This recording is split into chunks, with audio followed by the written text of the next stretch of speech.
Eu quero pregar uma palavra que Deus colocou em meu coração.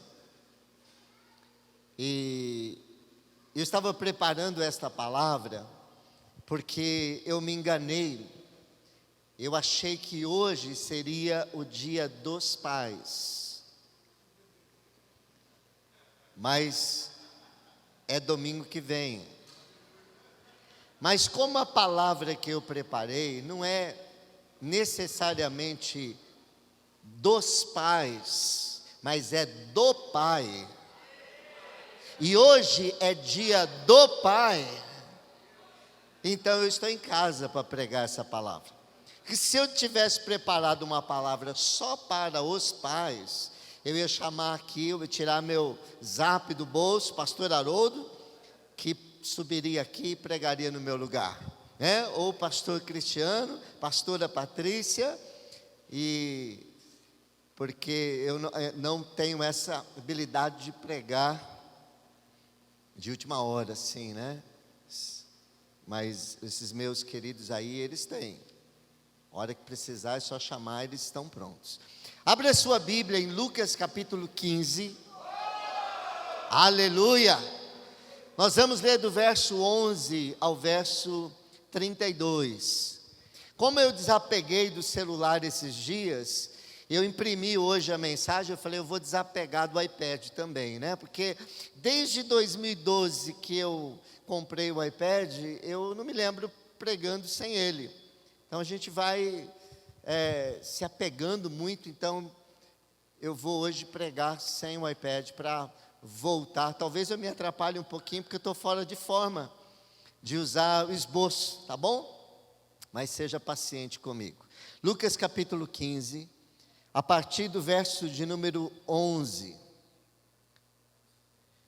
Nós vamos falar sobre a parábola do pai do filho pródigo. A parábola do pai do filho pródigo. Amém? Acompanhe a leitura, eu vou fazer a leitura e você acompanha aí lendo na sua Bíblia. A partir do verso 11, do capítulo 15 de Lucas, assim diz a palavra de Deus. Jesus continuou: um homem tinha 2 filhos. O mais novo disse ao seu pai: Pai, quero a minha parte da herança. Assim, ele repartiu sua propriedade entre eles. Não muito tempo depois, o filho mais novo reuniu tudo o que tinha e foi para uma região distante. E lá desperdiçou seus bens, vivendo irresponsavelmente.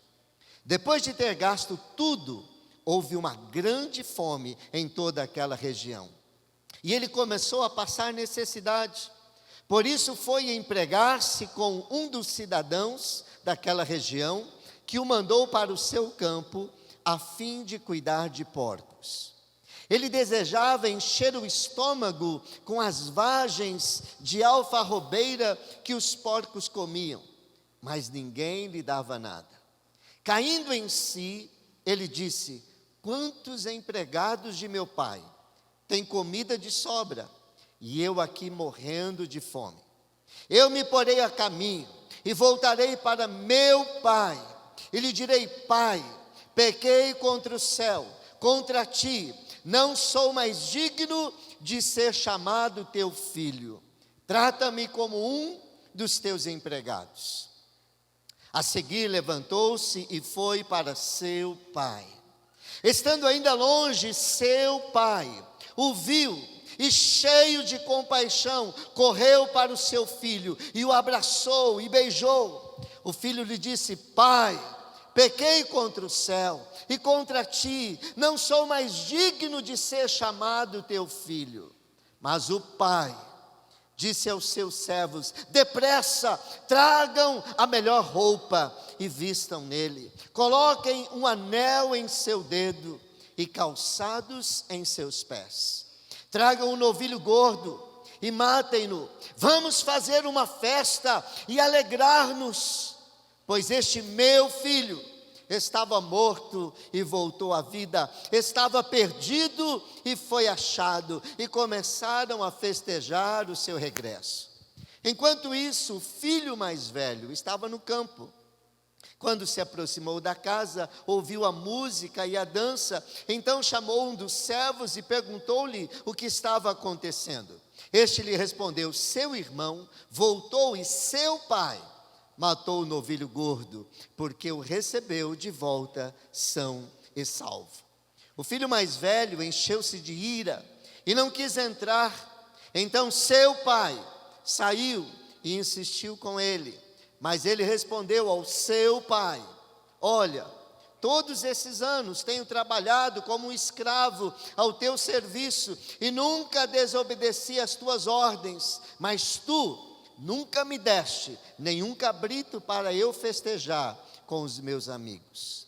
Mas quando volta para casa esse teu filho, que esbanjou os teus bens com as prostitutas, matas o novilho gordo para ele. Disse o pai: meu filho, você está sempre comigo, e tudo o que tenho é seu. Mas nós tínhamos que celebrar a volta deste seu irmão e alegrar-nos porque ele estava morto e voltou à vida, estava perdido e foi achado. Baixe a sua cabeça, feche os seus olhos. Amado Espírito Santo, eu sei que estás aqui, e eu quero ser um instrumento em tuas mãos. Toma a minha voz, a minha mente, meu coração e todo o meu corpo, e usa para que a tua palavra chegue aos ouvidos, ao coração e ao espírito de cada pessoa aqui. Em nome de Jesus, amém e amém. Pastor, esta parábola não é a parábola do filho pródigo? Sim, ela é comumente chamada como parábola do filho pródigo. Então, por que o Senhor resolveu dar o nome desta mensagem de a parábola do pai do filho pródigo? É muito simples.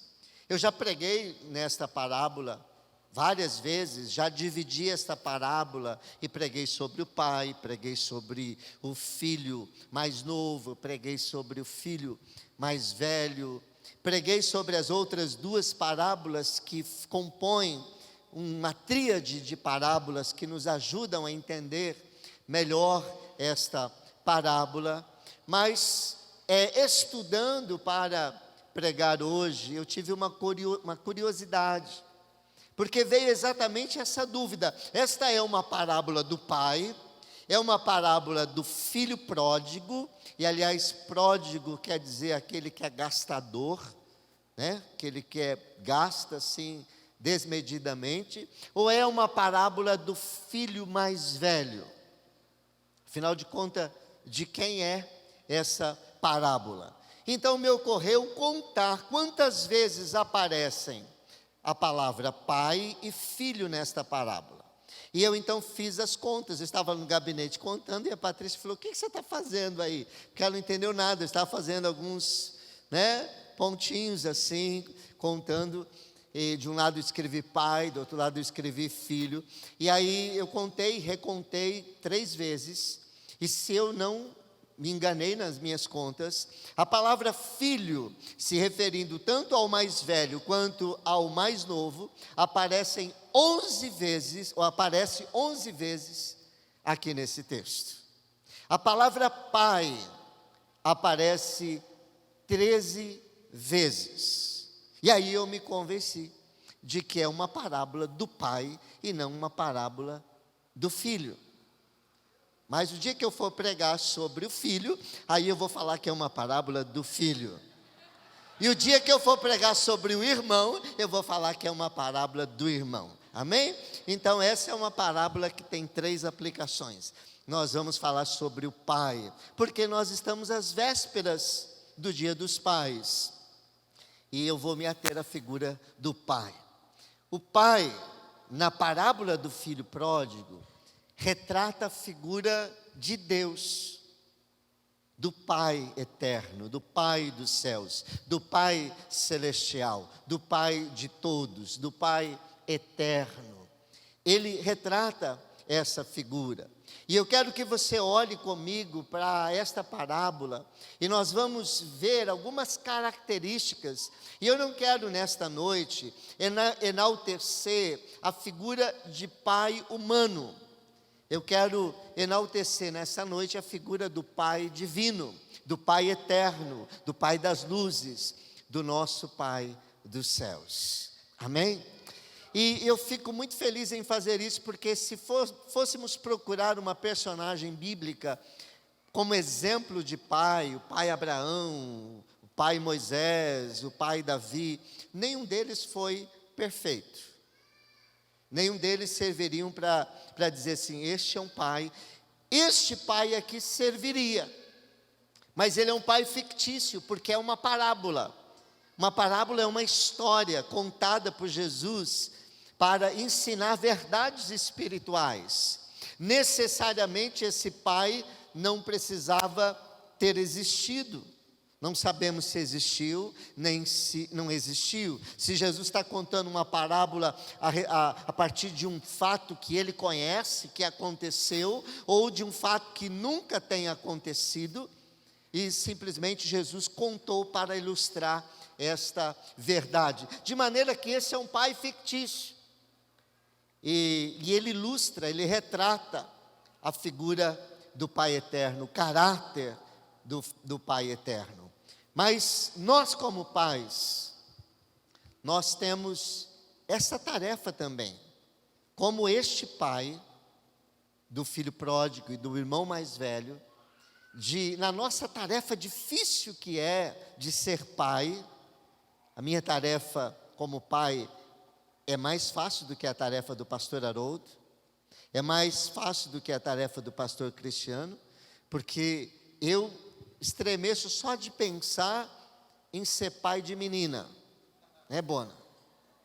Rapaz, eu acho que eu ia ficar orando 24 horas para o Bolsonaro ser presidente e que ele lançasse logo aí a lei do rearmamento. Porque eu ia municiar minha casa, eu ia estar municiado até os dentes, esperando o candidato chegar para se aproximar da minha filha. Deus sabe o que faz. Deus sabe o que faz. Eu era ciumento com a minha irmã. Eu era ciumento com a irmã da Patrícia. Eu sou ciumento até hoje com as minhas sobrinhas. Eu não sei como é que eu iria ser com a minha filha, né? Embora hoje agora a gente tem filhas espirituais, graças a Deus, né? Todas são casadas, né? A gente tem os nossos filhos na fé aí, e todos são casados, mas aí a gente já começa a ver as filhas dos nossos filhos espirituais como netas, e os filhos como netos, e aí eu falo, meu Deus, aquilo que eu fugi, né? Não vai ter jeito. Esse ciúme que a gente tem. Muito bem. Agora, Mateus 6. Abra aí Mateus 6, verso 6. Depois verso 9. Nos fala sobre Deus como sendo o nosso Pai. Jesus está ensinando a orar.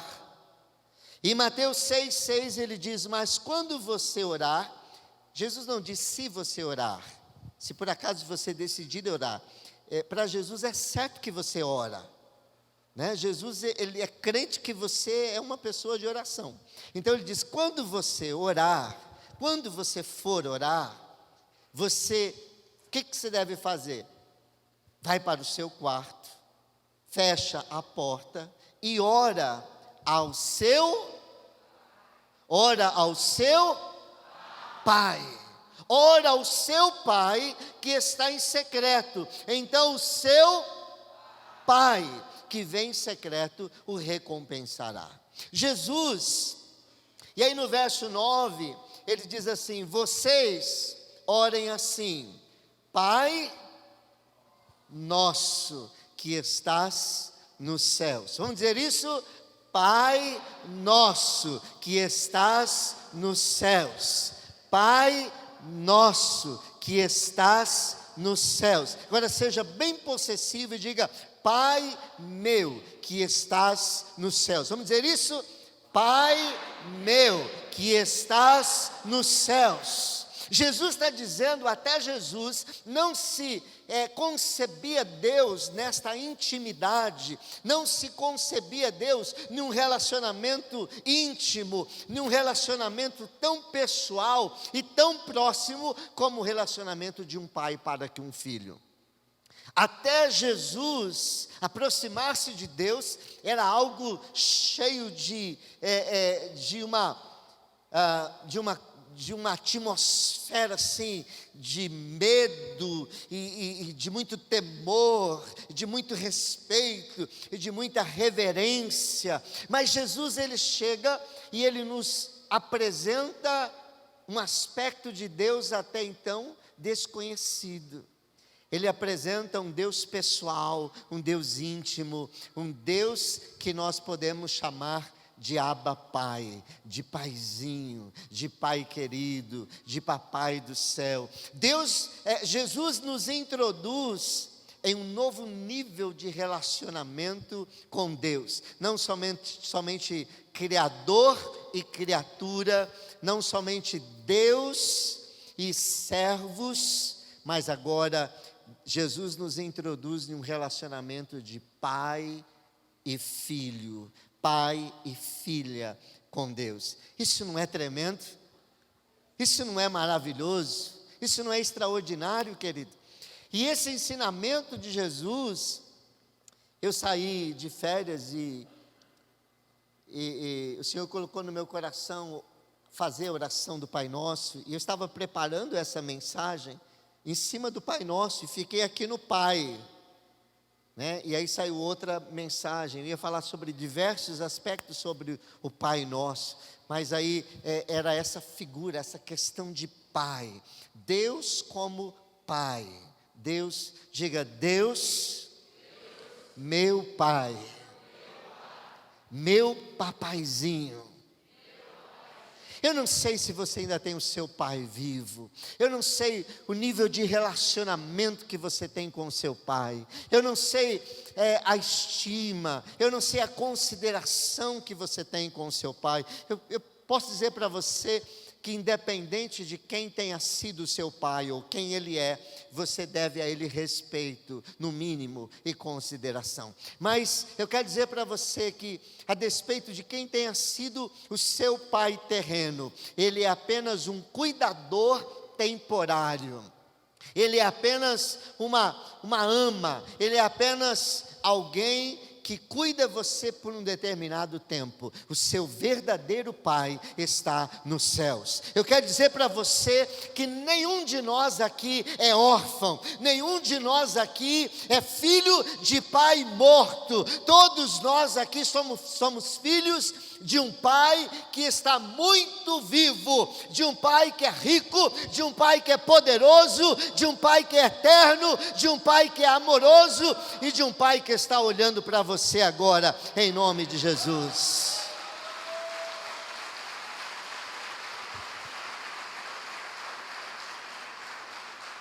Alguns casais da nossa igreja que estão aí planejando a vinda, né, de um novo filho, né, pastor Cristiano? Tem outros aí, esse já encomendou, outros estão para encomendar.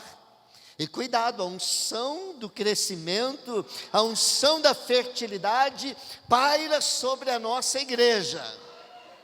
E quando a unção de Deus vem, não há anticoncepcional que resista, porque é forte a unção de Deus. Viu? Não adianta resistir, não adianta. Quando Deus manda, Deus ordenou: crescei e multiplicai-vos, enchei a terra, enchei a IVN. Mas eu quero dizer para você, querido, que às vezes um filho vem ele é muito amado, muito querido, muito esperado, mas às vezes um filho, não é planejado. Os nossos filhos são muito amados, muito queridos, né? Todos eles, mas nós não planejamos nenhum dos dois. Eles aconteceram, assim por decreto, desígnio de Deus, até mesmo com a Patrícia tomando o anticoncepcional. Então Deus falou, é a hora, é agora e pronto, acabou. Não tem churumela, não tem choro, nem berro, é agora. E eles vieram no tempo certo, e vieram e foram acolhidos, e foram amados, e foram recebidos. Então, glória a Deus por isso. Mas eu quero dizer que o seu pai e o meu pai, o nosso Pai eterno, ele não é parecido conosco nesse sentido. O nosso pai é um pai perfeito. Por isso ele sabe o perfeito tempo para trazer à vida os seus filhos. Deus planejou a sua vinda ao mundo, a sua existência, não alguns meses, alguns dias, ou nem mesmo alguns anos antes de você nascer. A Bíblia diz que na eternidade, Deus já pensou, Deus planejou, Deus amou você, Deus, Ele se programou para trazer você ao mundo. E como todo pai e toda mãe que se preze, arruma o quarto, faz o enxoval, ajeita tudo para trazer o filho ao mundo, Deus criou as galáxias, Deus criou o mundo, Deus criou o universo, Deus criou a terra, Deus criou os oceanos, os mares, os rios, as estrelas, Deus criou os animais, tudo que existe como um berço para eu e você nascermos. E aí então Ele nos trouxe a existência. E Deus nos colocou exatamente no lugar que seria o lugar perfeito para o nosso nascimento. Lugar, talvez, numa família pouco melhor de vida, ou talvez numa família muito pobre, talvez numa família de muita dificuldade, mas este lugar que Deus escolheu para você nascer, foi o lugar perfeito para a formação do seu caráter, para a sua formação pessoal. E Deus pretende usar todas estas coisas para que você atinja o seu melhor para a glória dEle. Você crê nisso? Você diga assim, eu fui planejado. Eu não sou um acidente. Deus planejou a minha vinda na eternidade. Pastor, base bíblica. Efésios 1, versos 4 e 6 diz assim, Efésios capítulo 1, versos 4 a 6. Porque Deus nos escolheu nele, antes da criação do mundo, para sermos santos e irrepreensíveis em sua presença.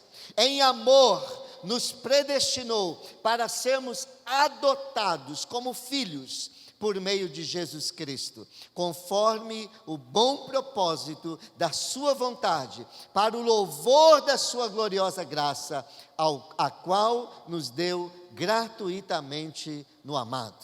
Deus escolheu você antes da fundação do mundo, antes da criação do mundo, para ser santo, para ser irrepreensível. Em amor, predestinou você para ser filho de Deus.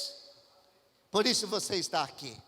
Muitas pessoas falam, eu tenho uma sina sobre a minha vida. Eu quero dizer qual é a sina que tem sobre a sua vida. A Bíblia diz que a sina que tem sobre a sua vida é você ser um filho e uma filha de Deus, em nome de Jesus.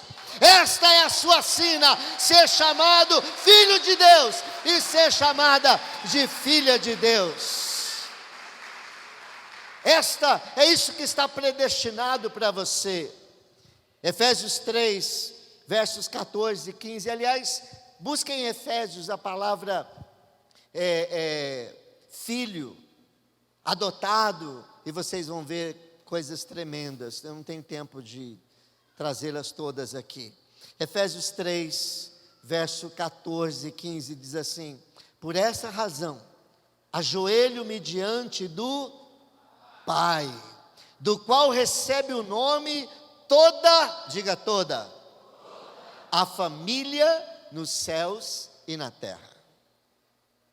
Quando a Bíblia diz toda, lá no original grego, koine, essa palavra, ela significa toda. Não importa de onde você... Profundo isso, né, negão? Rapaz, isso é a revelação que veio do alto. Não foi carne nem sangue que me revelou isso. Que não importa a família que você nasceu. Não importa o seu sobrenome. Não importa se você tem pedigree aqui na terra, porque eu sou da família tal, porque eu sou da família tal. Não importa. Querido, o que deve trazer maior orgulho para você é que você é da família de Deus, que você tem o sobrenome de Deus, que você leva sobre si o nome de Deus, porque toda família nos céus e na terra recebe o nome de Deus, o Pai. Então, em certo sentido, Deus é Pai de toda a família e de todas as pessoas na face da terra. Mas no sentido espiritual, porque o homem se afastou de Deus, como este filho mais novo que a gente viu aqui. A humanidade se tornou filhos bastardos, filhos que negaram o seu pai. E por isso nós precisamos ser reinseridos na família de Deus. O que Deus faz quando nós recebemos Jesus em nosso coração. Todos os que recebem Jesus são adotados como filhos de Deus. Recebem o direito de se tornarem filhos de Deus. Você não recebeu o nome apenas da sua família, você recebeu o nome do seu Pai do céu. E você precisa honrar este nome. Você precisa estar feliz com este nome. Você não é órfão. Você é amado, você é planejado, você é querido. Você não é órfã, você é amada, você é planejada, você é querida. O seu pai e a sua mãe, por melhor que seja, ou por pior que tenham sido, eles são apenas temporários. Sabe aquela pessoa quando o pai e a mãe têm que ir ao médico, ou tem uma situação que eles têm que acudir, e deixam uma criança pequena para alguém cuidar? O seu pai e a sua mãe é essa pessoa com quem o seu pai deixou você para que eles cuidem. Mas você verdadeiramente é filho do Pai lá de cima. E a tarefa nossa como pais é fazer com que essas crianças que não são nossas possam amar o verdadeiro Pai, honrar o verdadeiro Pai, obedecer o verdadeiro Pai. A nossa tarefa é modelar para os nossos filhos como que é o Pai deles lá nos céus. É uma tarefa por demais difícil, que só ajuda com o Papai do céu que nós podemos fazer. Eu quero falar sobre algumas características no pai do filho pródigo, que estão relacionadas com características do nosso Pai Celeste, tá bom? Então eu vou falar das características do pai do filho pródigo. Eu alistei aqui 7, talvez eu fique na 5ª, conforme o tempo, que são as mais importantes. Primeira característica: o Pai do céu é acessível. Diga, o Pai do céu é acessível. O Pai do céu é acessível aos seus filhos. O texto diz, no verso 11 de Lucas 15, Jesus continuou: um homem tinha 2 filhos. O mais novo disse ao seu pai: Pai, quero a minha parte da herança. Assim ele repartiu sua propriedade entre eles. Esse pai do filho pródigo é um pai aberto, é um pai que dialoga, é um pai que é receptivo ao seu filho, é um pai que está aberto a uma loucura que o que esse filho está propondo. Nós, com esta mentalidade que nós temos do século 21, nós nesta mentalidade moderna que nós temos, não conseguimos conceber a loucura que esse menino está fazendo. O que na cultura judaica e o que nessa cultura antiga, o tamanho da afronta deste filho a esse pai. Eu quero dizer para você que esse pai é de uma época onde os filhos, eles eram propriedade dos pais. Você sabia que nos tempos de Jesus, de acordo com as leis romanas, e nos tempos antigos anteriores ao tempo romano, os pais podiam dispor dos seus filhos para vendê-los, os pais poderiam penhorar os seus filhos como objetos, a esposa também, mas a questão aqui do assunto hoje são os filhos. Lembra lá de Eliseu, daquela mensagem das vasilhas, que aquela viúva estava na iminência de perder os seus filhos, porque os filhos eram tratados como parte da propriedade do homem, do marido, né? Filho, gado, terras, esposa, tudo isso fazia parte das posses de um homem. Então, o filho, o que é retratado nessa parábola aqui, é o absurdo do absurdo. Um filho mais novo, porque se alguém tinha alguma autoridade ou direito de chegar diante do pai, era o filho mais velho. Começa que é o filho mais novo, que era o último a falar, o primeiro a apanhar. Bom, isso é até hoje, né? Eu sou o filho mais novo, foi assim, eu era o último a falar, primeiro a apanhar. No tempo bíblico era pior, ele não tinha direito. Aliás, a herança não era dividida igualzinha. Quando fosse dividir a herança, não era 50% para ele, 50% para o mais velho. O mais velho tinha direito a uma porção maior do que o mais novo. Então é um absurdo, mas esse pai, ele dialoga, ele está aberto, ele ouve, né? O filho tem confiança para chegar e dizer uma barbaridade dessa para o filho, para o pai.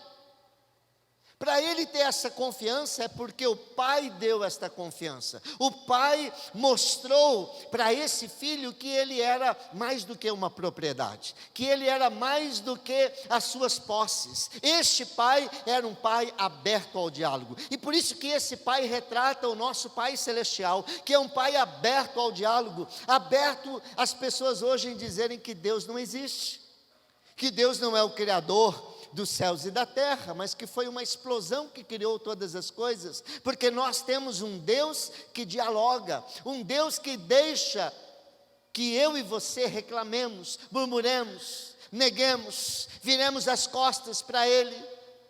É um Deus à semelhança do pai do filho pródigo.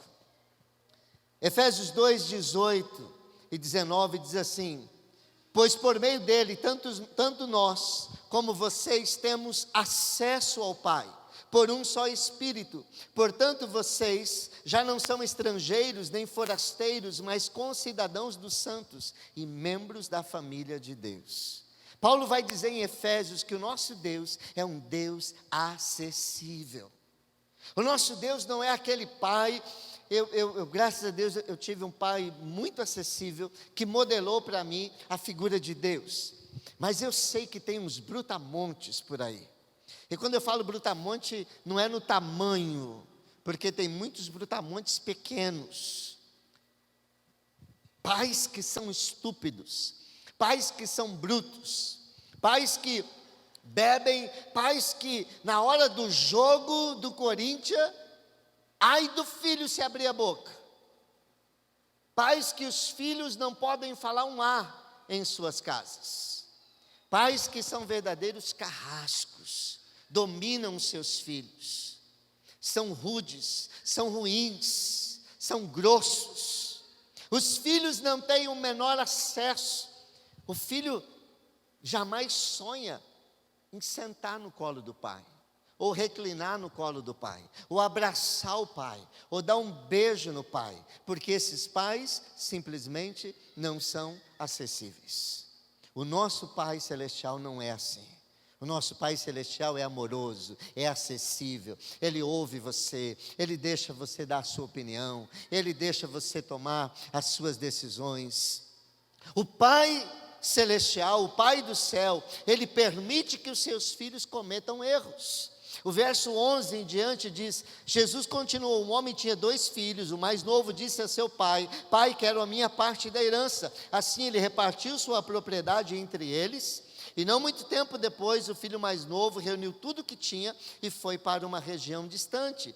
E lá desperdiçou os seus bens, vivendo irresponsavelmente. Eu já disse, esse pai não tinha obrigação de dar a parte da herança para o filho mais novo, porque herança se recebe quando o pai morre. Naquela época era assim. Hoje os pais podem até antecipar a herança com usufruto para os filhos, mas naquela época era só com a morte. E esse filho, ele vem e ele pede, e o pai sabe que diante dele tem um pirralho, um menino insolente, que está achando que ele é melhor que o pai, que ele está achando que ele vai sair dali, e ele não quer, por alguma razão, e o texto dá a entender, que ele quer curtir a vida, ele quer curtir o mundo, ele quer ser dono do seu nariz, ele não quer ter um pai sobre si, ele não quer ter um senhor sobre si, ele não quer ter ninguém mandando nele, ele quer viver. Se esse menino vivesse nos dias de hoje, não ia precisar nem sair de casa, porque hoje a gente facilita tanto para os filhos, né? Que os filhos vão ficando, porque eles são verdadeiros reis dentro e rainhas dentro da nossa casa. Mas naquela época não, era muito difícil. Aliás, o filho, ele nada diferenciava do empregado, do filho do empregado, ou do filho de um escravo, até que ele atingisse a maioridade.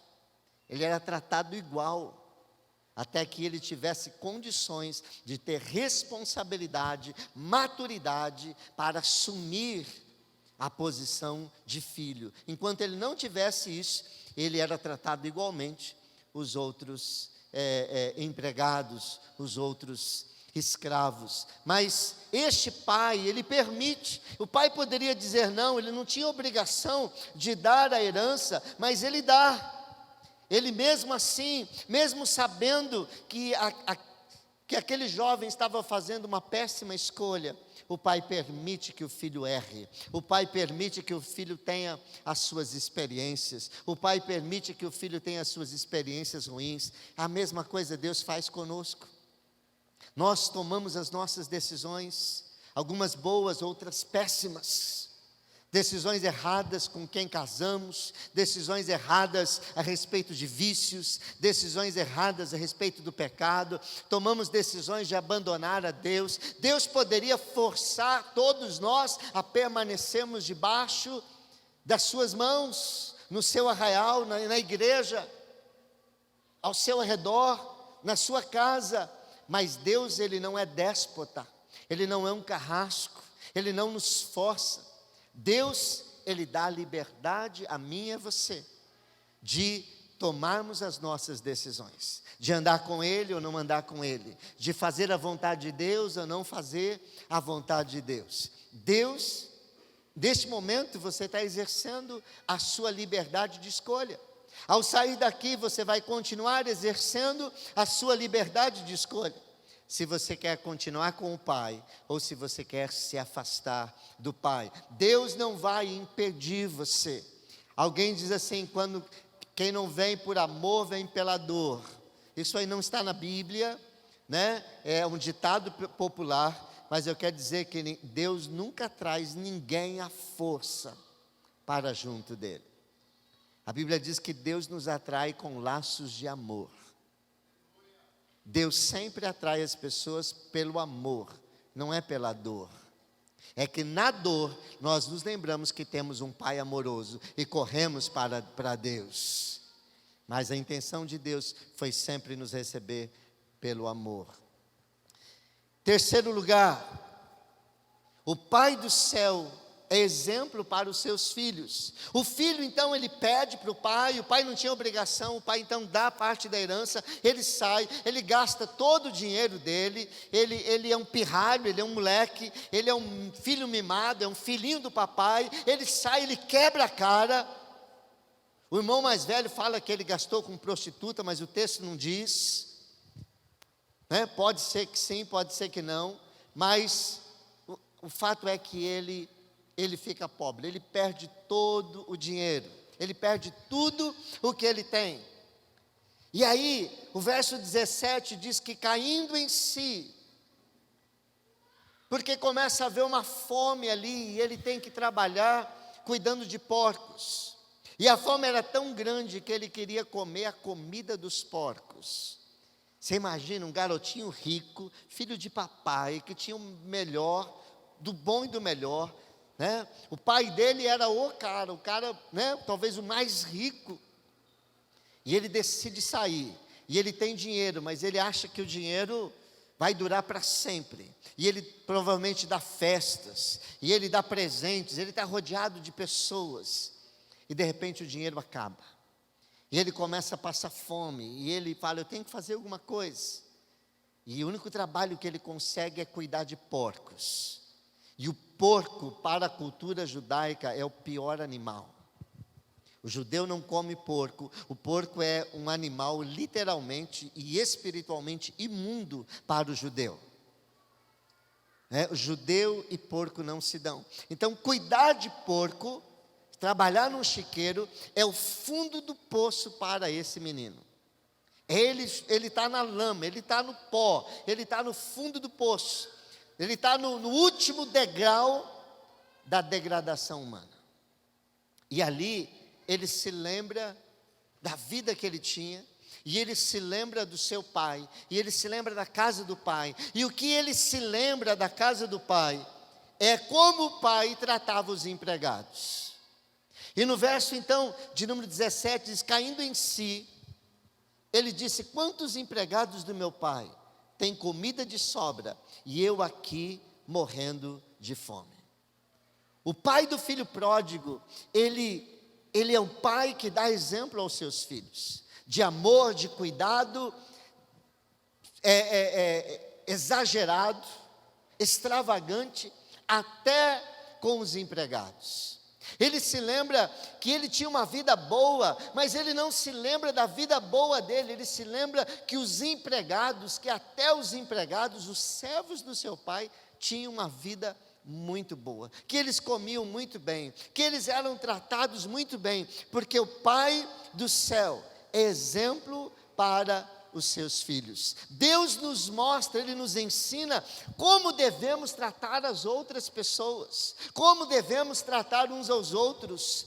E Efésios 5, versos 1 e 2 diz, portanto, sejam imitadores de Deus, como filhos amados, e vivam em amor, como também Cristo nos amou, e se entregou por nós, como oferta e sacrifício de aroma agradável a Deus. O que eu quero chamar a atenção para você nesse texto é que ele se lembra como o pai tratava os empregados. E a Bíblia diz que nós temos que imitar o nosso pai. Quando você tiver alguma coisa com alguém, e alguém pisar na bola, você tem que lembrar, não como o pastor trata, não como a pastora trata, não como o seu discipulador faria, você tem que pensar como o meu pai faria neste caso. Porque a Bíblia diz que eu tenho que ser imitador do meu pai. O meu pai perdoaria. O meu pai ajudaria. O meu pai faria alguma coisa. Então é isso que você tem que fazer. Porque você tem que ser imitador do seu pai. Amém ou não amém? Amém. O pai do filho pródigo, ele era um pai bom, ele era amoroso, ele era cuidadoso, ele era exemplo. E nosso Deus e Pai, Ele é exemplo de amor e cuidado para nós. Como Ele foi amoroso ao enviar Jesus. Como Jesus, às vezes a gente tem uma dificuldade de enxergar Deus como amoroso. Mas a figura máxima da revelação de Deus na Bíblia, quem que é? Havendo Deus antigamente falado de diversas formas, nos últimos dias nos falou mais completamente através de quem? Do Filho, de Jesus. Jesus é a expressão máxima de quem é Deus, do caráter de Deus. Então, se você tem dúvida sobre o amor de Deus, porque lá no Antigo Testamento tem um texto obscuro, tem um texto ali que, poxa, talvez Deus ali se demonstre alguém cruel.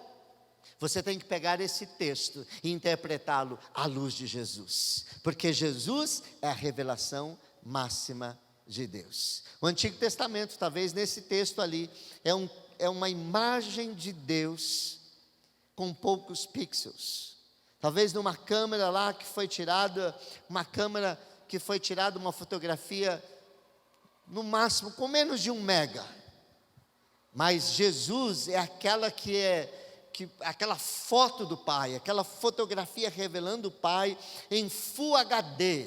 Não sei se tem alguma coisa mais do que isso, mas é uma expressão exata, fiel de quem é Deus. Todas as vezes que você tiver dúvida sobre Deus é assim ou não, olhe para Jesus, porque tal qual Jesus é, o Pai é, porque Jesus é a revelação máxima do Pai. Amém?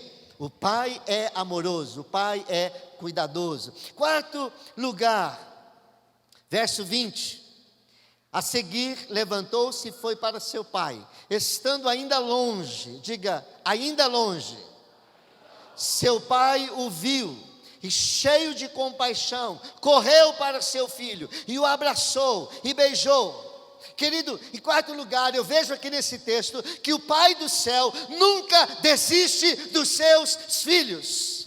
O Pai Celestial nunca desiste de um filho. Deus nunca desiste de seus filhos. Não importa o que os filhos fizeram, não importa por onde andaram, o Deus Pai, esse texto que é a revelação de Deus Pai, este Pai do Filho pródigo, ele revela Deus, e o que ele está revelando agora é que Deus Pai não desiste de seus filhos. Não importa o que você fez, não importa por onde você tem andado, não importa o quão pródigo você tenha sido, o diabo pode soprar nos seus ouvidos que você é um caso perdido, que não tem mais jeito para você, que o pecado que você cometeu é o pecado imperdoável, que as suas atitudes são imperdoáveis, que Deus está zangado, que Deus está irado, que Deus está como aquele pai muito bravo, e lá com um chicote, dizendo, volta para casa, que você vai ver o que é que você vai ter. Mas esse texto está revelando um Deus que muitos de nós não conhecemos. Não é um Deus irado, não é um Deus à espreita, às escondidas, esperando o filho pródigo voltar para acertar as contas com o pródigo, para dar uma surra, para dar uma pisa no filho pródigo. Não. O texto está dizendo que é um pai amoroso, um pai cheio de compaixão, e esse texto diz mais, que estando ainda longe, seu pai o viu. Quando o filho estava longe, o pai o viu, e a pergunta que eu faço aqui é, por que razão o pai o viu? Quando ele ainda estava longe. O texto não diz, mas eu presumo que a razão pela qual o pai o viu é porque todos os dias, enquanto havia luz do sol, os olhos do pai não se distanciavam daquele caminho pelo qual o filho saiu. Eu não sei como era a fazenda daquele pai, eu não sei se ali tinha um carreador, como a gente chama, eu não sei a estrada como é que era, eu não sei a vista, mas pelo que diz aqui, aquele pai, todos os dias, ele ficava ali olhando, será que é hoje que meu filho vai voltar para casa? Será que é hoje que meu filho vai voltar? Por onde anda meu filho? E esse pai é o retrato do Deus Pai, e todos os dias, ele está dizendo, será que é hoje que a minha filha vai voltar para casa? Será que é hoje que o meu filho vai voltar para casa? Será que é hoje que o meu filho vai voltar para os meus braços? Querido, Deus não está irado com você, talvez você você está aqui nessa noite e você se distanciou de Deus, e você se distanciou dos planos de Deus, você é um filho pródigo, e você está temeroso da reação de Deus, se você voltar, o que Deus vai dizer, o que Ele vai fazer, qual é a reação de Deus? Eu quero dizer que esse pai é a figura do pai de amor, Ele está ali olhando à espreita, mas não para dar uma coça em você, não para te dar uma pisa, mas Ele está olhando, ansioso, dizendo: por onde andará o meu filho? Eu tenho saudade da minha filha, eu tenho saudade do meu filho. Deus tem saudade de você, Ele está como este pai, esperando que você volte para casa, e hoje é o dia que você vai voltar, em nome de Jesus. Esse pai, sabe por que ele estava lá olhando? Porque esse pai não desistiu do seu filho. Ah, querido, talvez você teve um pai aqui nessa terra que ele não conseguiu modelar isso. Talvez você teve um pai que desistiu de você. Talvez você teve um pai ou uma mãe que dizia: eu não aguento mais, eu não dou conta desse menino, eu não dou conta dessa menina. Pôs você para fora de casa. Eu não sei, talvez quais foram as suas experiências com o seu pai terreno, mas eu quero dizer que o seu pai celestial, Ele está de braços abertos, Ele não desiste de você. Querido, não importa o que você fez, não importa o quão imundo você esteja, com a lama dos porcos, não importa o chiqueiro que você andou, não importa o fedor que existe na sua roupa, no seu cabelo, não importa o que você andou comendo, o que você andou fazendo, este pai, Ele não desiste de você, Ele te ama. Ele manda eu dizer hoje para você que Ele te ama, Ele não desistiu de você, e Ele ainda espera que você volte para casa. Ele está de braços abertos, esperando você voltar. Esse pai, ele não teve a atitude que talvez muitos pais tenham hoje em dia. Para mim, morreu. Esse filho aí, essa filha renegada, esse filho renegado, para mim não existe mais. Morreu. Para mim morreu esse filho. Para mim essa filha morreu. Não. Deus, na figura deste pai do filho pródigo, Ele está olhando à distância. É hoje que meu filho vai voltar. É hoje que a minha filha vai voltar. Deus não desistiu de você. Deus não está bravo com você. O coração de Deus sangra pela sua volta, para que você volte ao convívio. Assim como este pai viu e reconheceu seu filho de longe, Deus Pai, o Deus Pai, de longe, mesmo longe, Ele reconhece você. Eu não sei esse longe, aonde que você está, quão longe você está de Deus. Querido, muitos de nós podemos continuar indo à igreja, podemos continuar indo à célula, podemos continuar os nossos ministérios, mas mesmo assim ser um filho pródigo. E você sabe no seu coração, porque o Espírito Santo está testificando o quão longe você está de Deus. Mas Deus, Ele está vendo você de longe. Ele está vendo você quando você toma uma resolução como este filho: eu vou voltar para a casa do Pai, eu vou voltar para a casa do meu pai, eu vou tomar uma decisão, eu vou voltar para Deus, eu vou voltar para o meu pai.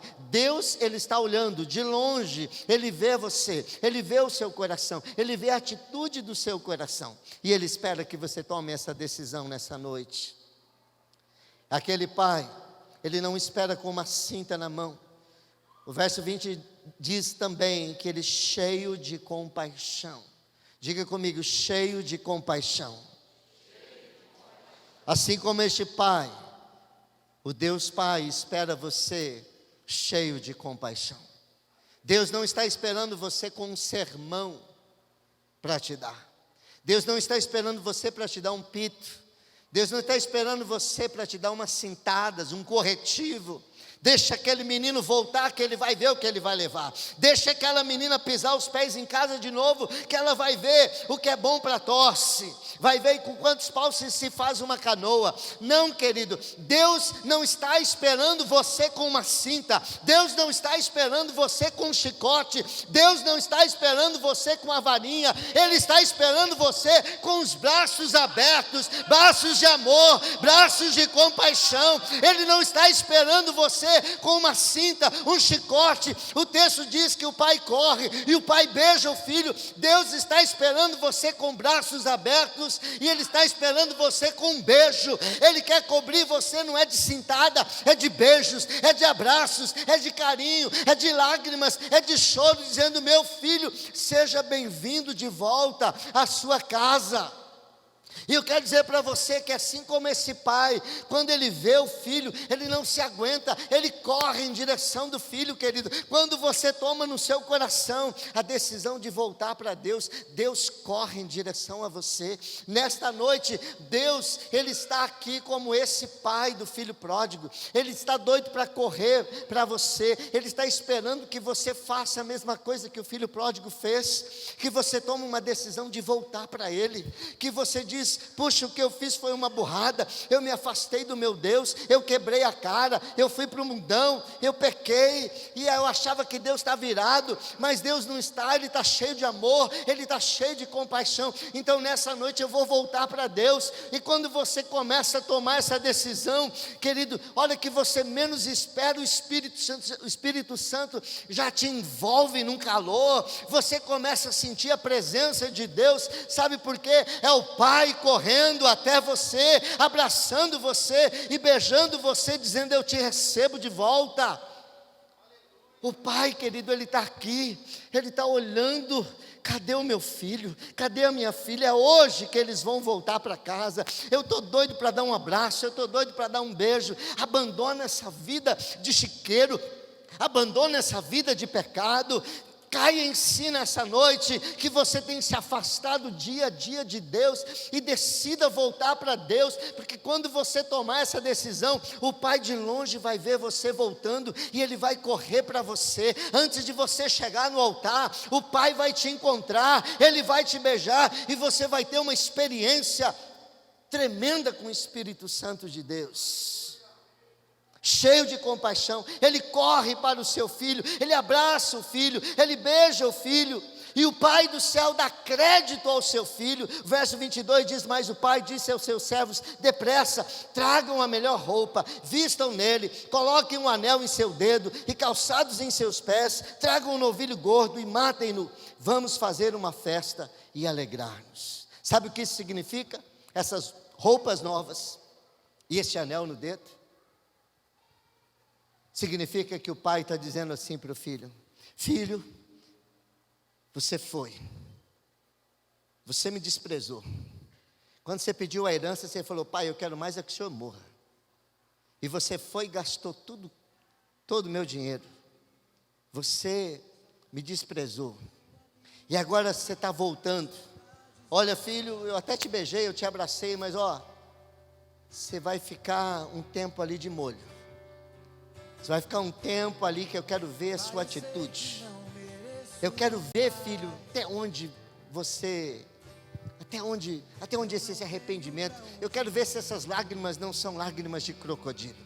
Eu quero ver se você é confiável mesmo de novo. Porque eu não confio mais em você não, filho. Esse pai ama, esse pai corre, esse pai beija, esse pai abraça, mas esse pai devolve o crédito para o seu filho. Quando ele manda pôr um anel no dedo do filho, quando ele manda pôr chinelos, quando ele manda pôr vestes novas, ele está restituindo o filho, não na posição de escravo. O filho pede para ser escravo, não mais filho. Ele diz: não, você nunca deixou de ser meu filho. Está aqui o anel. Com o anel de família, o filho podia fazer negócios, O filho podia comprar e o filho podia vender. O pai estava devolvendo a autoridade para aquele filho. O pai estava dando crédito para aquele filho. Querido, nessa noite Deus está dizendo: eu acredito em você. Talvez a sua esposa não acredite mais em você. Talvez o seu esposo não acredite mais em você. Talvez os seus filhos não acreditem mais em você. Mas eu ainda boto em fé em você. Eu ainda acredito em você. Eu ainda dou um cartão de crédito na sua mão. Eu dou crédito para você. Se você voltar para mim, eu acredito que você é capaz de se arrepender. Eu acredito que você tem jeito. Eu acredito que você é confiável. Eu coloco fé em você. Querido, Deus não somente te recebe, mas Ele não vai te colocar você como um cidadão de segunda categoria, como um filho de segunda categoria. Ele te restaura na posição de filho amado, honrado, filho respeitado, filho que tem dignidade, filho que tem honra, filho que tem responsabilidade. O Pai acredita em você. Eu vou deixar os 2 últimos pontos para outra oportunidade, que é: o pai presta atenção em todos os filhos, porque ele vai atrás do filho mais velho. E o pai é conciliador, porque ele concilia o filho mais velho com o mais novo. Para dar a oportunidade a você que nessa noite está na condição desse jovem, seu coração longe de Deus.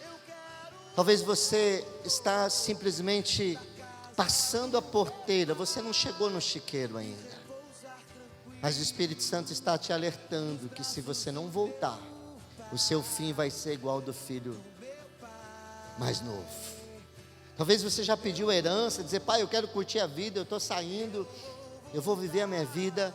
É tempo de você se arrepender e voltar para casa.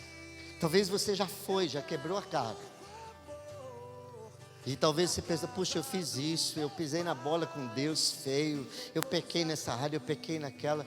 Não tem mais jeito para mim, não tem perdão para a minha vida, não tem mais, acho que Deus já desistiu de mim. O Senhor me mandou pregar essa mensagem nesta noite, para dizer que Ele ainda acredita em você, que Ele ainda te ama, que Ele quer te dar um abraço, que Ele te vê, que Ele espera ansioso você voltar para a presença dEle. E se essa mensagem fez sentido à sua vida, se o Espírito de Deus falou ao seu coração, eu quero que você faça como um filho.